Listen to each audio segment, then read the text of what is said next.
నువ్వే దగ్గర ఇక్కడ ఉంటే రాదు ఫోటో నేను మళ్ళీ దమాఖరా లోపల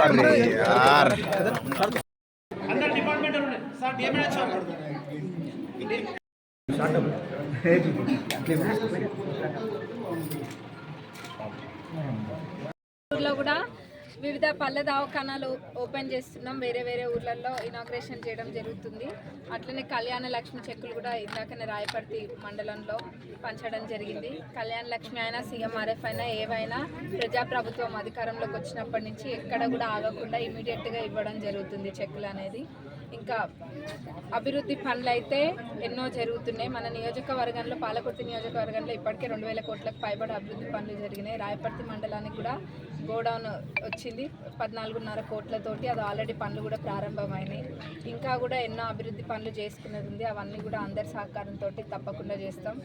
ఆ రోజు ఎమ్మెల్యేగా నిలబడేటప్పుడు ఏదైతే మాట ఇచ్చినామో అన్నీ కూడా ఒకదాని తర్వాత ఒకటి చేసుకుంటూ వస్తున్నాం. అన్ని 6 మండలాలలో కూడా తొర్రూరు నుంచి దేవరూపల్ దాకా ఇంటిగ్రేటెడ్ స్కూల్ అయితే ఏంది, పాలకుర్తి చెన్నై రిజర్వాయర్, 6 చెక్ డ్యామ్లు, ఇంకా సిఆర్ఆర్ ఎంఆర్ఆర్ 70 కోట్ల పైబడి, ఇంకా టీయూఎఫ్ఐడిసి 20 కోట్లు, ఇంకా ఎన్నో ఉన్నాయి చెప్పుకుంటూ పోతే. దేవరూపల్లో సబ్స్టేషన్ 131 కోట్లు, కొడకండ్లలో ఇంటిగ్రేటెడ్ స్కూల్ 200 కోట్లకు పైబడి ఇవన్నీ కూడా అందరి సహకారంతో చేయడం జరిగింది.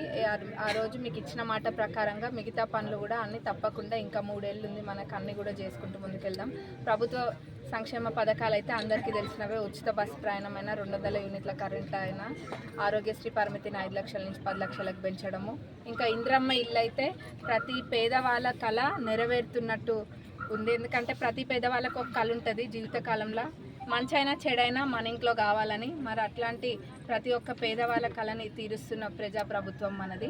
ఇంద్రమ్మ రాజ్యంలో ఇంద్రమ్మ ఇళ్ళకు కొదవే లేదు. ఇంకా కూడా 2 విడతలు ఉంటాయి కాబట్టి అర్హులైన ప్రతి ఒక్క పేదవాళ్ళకు కూడా ఇల్లు ఖచ్చితంగా వచ్చి తీరుతాయి.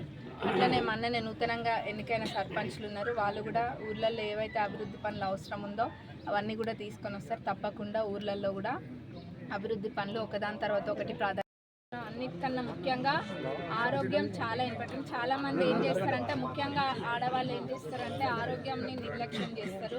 ఇంట్లో అందరు ఆరోగ్యం గురించి